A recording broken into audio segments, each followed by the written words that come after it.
Donc, je suis Jean-François Esturon, je suis professeur d'anglais à JBS, exclusivement le lycée. Ça fait 10 ans que j'enseigne après une longue carrière dans les entreprises anglo-saxonnes.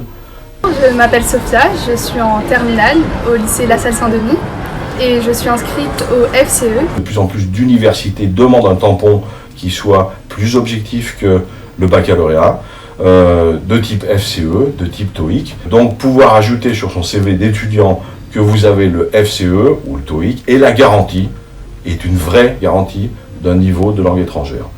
Je parle aussi des entreprises qui maintenant demandent aussi presque systématiquement une certification officielle d'un niveau de langue.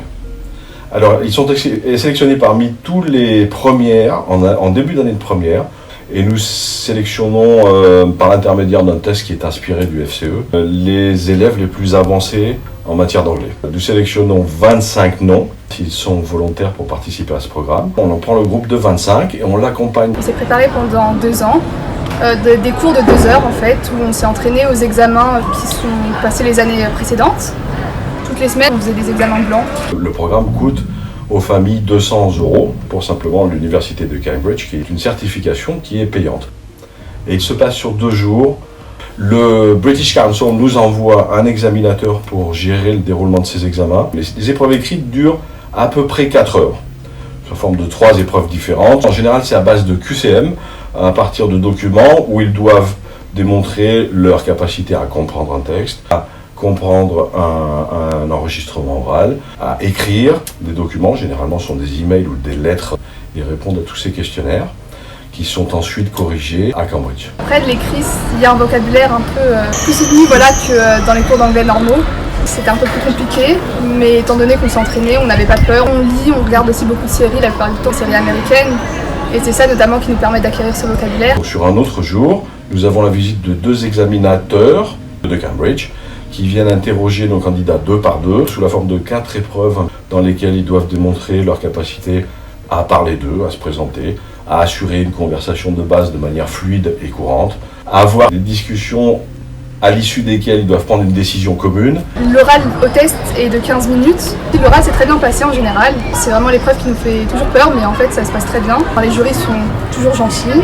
Le FCE, c'est que ce sont des exercices qui mettent en pratique des capacités de la langue de tous les jours dans des situations très concrètes. Tu peux l'avoir avec le niveau B2, qui est le niveau standard, mais si tu as particulièrement réussi, tu peux l'avoir avec le niveau C1 et C2 du cadre européen des langues, qui commence à illustrer un niveau universitaire très avancé. Et systématiquement, dans les groupes que je présente depuis 10 ans, nous avons 2 ou 3 étudiants qui arrivent à obtenir le niveau C1, niveau universitaire, voire même C2.